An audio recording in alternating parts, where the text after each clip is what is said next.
going. We are rolling. Just wait a second so we can cut this part out. Whenever you. No, we're already started. We don't put anything out. We're rolling. Okay. It's Kaylee and Nico and Nisa. We're just here in Sherman. We know Lissy would want to do one more vlog for you guys, and you know how she was open about everything and wanted you guys to know everything, so we know she would want you guys to know everything. So I think the last one was her treatment. I don't know, the last video. 5? I think it was 5, yeah. It was 5, yeah. It was that. So she did a few more treatments then, and we'll start off with, I guess, the last Friday when she went to the doctor. That's usually how she does it. So I guess that last, you were at the appointment? Mm-hmm. Yeah, so took her there. Everything went good with radiation. She had plans over the weekend that got cleared, so she was able to do those. It was just like any other, good news that day actually. Friday, we all received some good news from all the doctors. Do you want to share?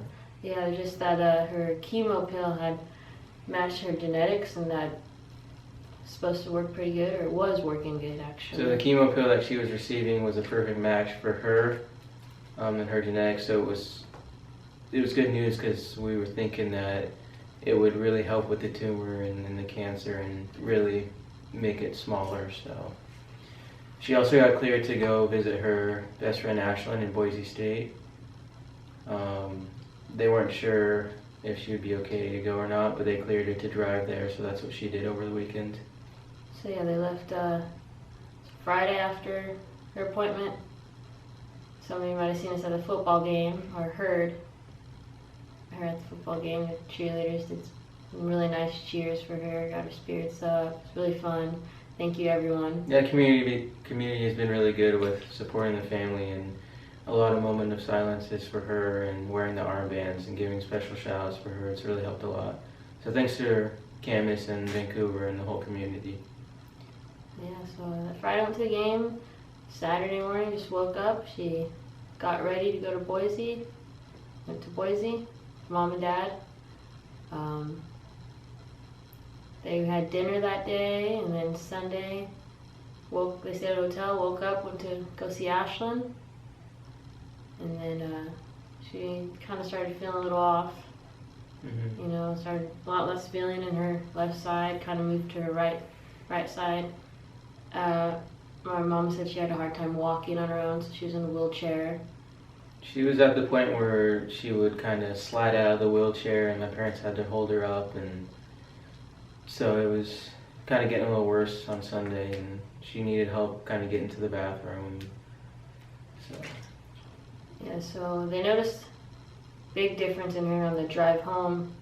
She just was really quiet, sleepy a lot, got a little car sick, so she just kind of took a little nap there. Yeah, they moved her to the back seat, and she kind of laid across the back seat. And at the time, my mom wasn't thinking much. They were talking to her. She would just, she just looked tired, so she would respond sometimes, not respond. Looked like she was moving her hair like this, but at that point she, a few hours into the drive, an hour and a half from here at the Dalles, she went into a deep sleep, and that's when they called 911. Yeah, my mom had called the doctor saying, something's up. Told him to call 911 right away, like he said, and they rushed her to the closest hospital, which was the Dalles, which they had then, rushed right out, grabbed her in a wheelchair, brought her up, got her all, checked in. They decided they need to life flight her to Portland. So my mom and Lissy flew to Portland. My dad drove, met him in Vancouver, because they life flighted to Portland, and then got in the ambulance and drove to Peace Health Hospital on Mill Plain in Vancouver. And then that's where we were told to meet her there. Mm-hmm. And when we got there, she was already... She was laying down. She was already gotten a CAT scan done. Yeah. And by the time I arrived, It had been about an hour after my mom had gotten there with her, and the doctor came in and sat us down with some friends and said that he had some bad news and that he believed that Alicea was brain dead. Is the camera? Yeah, I think it's just adjusting. Just adjusting. Sorry if but, it was blurry. Yeah, so he told us she was most likely brain dead, and he was open and honest about that. And at that point, you know, a lot of emotions in the room, and so I did what I was told to do. I called my sisters, and that was I think for Anissa, that was a more tough, it was a tougher, I guess, FaceTime because I was still in China. she was still in China, and I had to tell her what exactly was going on with Kaylee. She was driving home anyways, so all I told her was that she needed to get there very quickly. So yeah, when I arrived, Lissy was already hooked up to the respirator. I mean, all her organs and her vitals, everything was, her heart rate, her blood pressure, everything was good. It was just, she was brain dead, so her brain wasn't pumping oxygen to her lungs. Her lungs weren't working. Mm-hmm. It wasn't telling her to breathe, so she was already hooked up, couldn't breathe on her own at all. Everything was fine with her except her brain and her Brain, lungs, yeah. so she just couldn't breathe on her own. So yeah, basically, you want to go over how the brain looks? Yeah, we were just, well, I'm telling you to do that, but we were told, like, yes, the doctor said she had looked brain dead. They were going to do 2 tests the next day to confirm it. And in between that, you know, just get people in to see her, you know, talk to her, be there with her. And her doctor is really supportive and actually brought up the scans.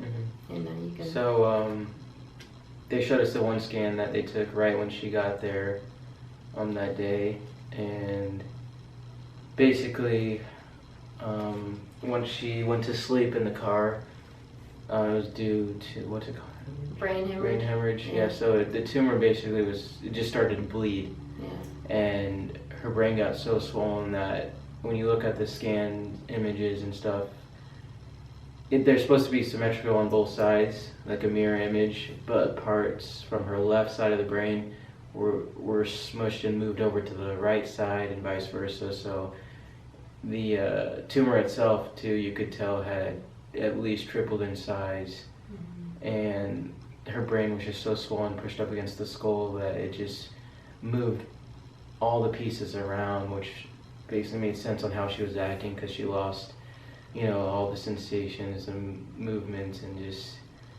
we did get good news out of all that chaos was that when she did go to sleep, she went pain-free, didn't feel anything. Yeah, she didn't even know what was going on. Didn't know. It was in her brain, and your brain is what tells you what's going on with your body and what's happening, and function, sensation, how to feel your emotions, and so she didn't even know what was going on. She just went to sleep. One thing the doctor did say was, her main doctor, is that she didn't have the tumor for long. He said maybe 2 months. And it was just, people might be like, oh, why couldn't they take it out? Why couldn't they section the blood out? You couldn't, because it was inoperable. And even when it started bleeding, what bled was the blood vessels in the tumor. So those broke in the tumor and then started bleeding out. So it could have happened at home. Yeah. The same thing could have happened in the hospital with all the best doctors around her, and the same So it results. did not matter where she was when it happened, whether she was in Boise, at home, already hooked up in the hospital, getting radiation. What happened, and there's nothing anyone could have done about it. There was fantastic staff there that tried their best, and you know, it was a heartbreak for all of them too, just getting those words out of them to us. They had trouble doing that, and yeah. So, Lissy never gave up. The tumor gave up. The tumor knew we were getting it, and the tumor basically was just like, we were getting to it and just bled out. Mm-hmm. So we had a lot of friends and family come fly in and visit, and then about Monday. Yeah, go ahead. So that's the final day. Yeah, Monday. Was Monday with Lissy. Yeah. We were waiting. She held on for Anissa. Yeah. She held on for All the family was there. We, what time was it? 1 p.m. 1 p.m. Yeah, so we decided as a family to take her off at 1 p.m., take her off the machine that was breathing for her, and even then, I think her heart was beating for a while A after. good She hour just after. kept fighting, yeah. Yeah. Um, She was so strong still. mhm. Yeah. And we had a family friend visit, and I don't know what you guys believe, but babies, they can see a lot more. Oh, They yeah. can see a lot more. This baby was another family friend from since before you guys were born. I think my parents met their parents in like 92. And first the baby went in and wasn't even facing Lissy, he was facing the other way when she walked in, and whipped her head around, got this huge smile on her face, and started waving Right when at she walked Lissy. in the door, yeah, she just Right at Lissy. Just caught eyes huge with Lissy smile. and just started waving to her. And that just made her anything about that day that could be good. That was the only thing, because we knew Lissy was in the room with us. Mhm. So, and she's probably here now. Yep. So Probably watching us, critiquing our I video know, skills. so, sorry if this isn't as good as hers. She was the girl who do this, the good. If we mispronounce anything to a stutter, it's hard for us right now. Yeah. A lot of emotions going on, so yeah. But we just wanted to end Lissy's YouTube vlogs. She always ended what she started, so Mhm. wanted to do that for her. Today's Sunday, tomorrow's Monday. We have her memorial service tomorrow at 6 p.m. So we're all getting prepared for that. But So if you see this by then, it's at Grace Forest Square Church in Camas. we also just wanted to say thank you for all of Lissy's friends for being part of her life, and she had really great friends that supported her, visited her, and had a really positive impact on her life. Helped her with a lot of problems she was dealing with. Just being there for her. Yeah, being there for her. Yeah. And we also want to thank the families and everyone that's donated a tremendous amount for Alicea. It means a lot. Just the memorial and everything adds up and can be expensive. So just all your support and throughout the community and messages that we've gotten since I think even before she was in the hospital, we were getting messages. Whole thing. Yes. Yeah, so you guys have been really supportive, and we really appreciate that. And I know Alicea does too, so thank you for that. You good? Alright. Yeah. Hopefully we covered it all. If you have questions, you can comment in the Yeah. video, we'll answer it. Or if you want us to do another video and explain anything any further, just comment and let us know, and we'll try and do that. Is it blurry again? It's Yeah. probably Lissy Yeah. being like, Your face is the only one. Oh, there we go. Alright, so I think that's it for today. Thank you guys. Yes, thank you so much, everyone. thank you.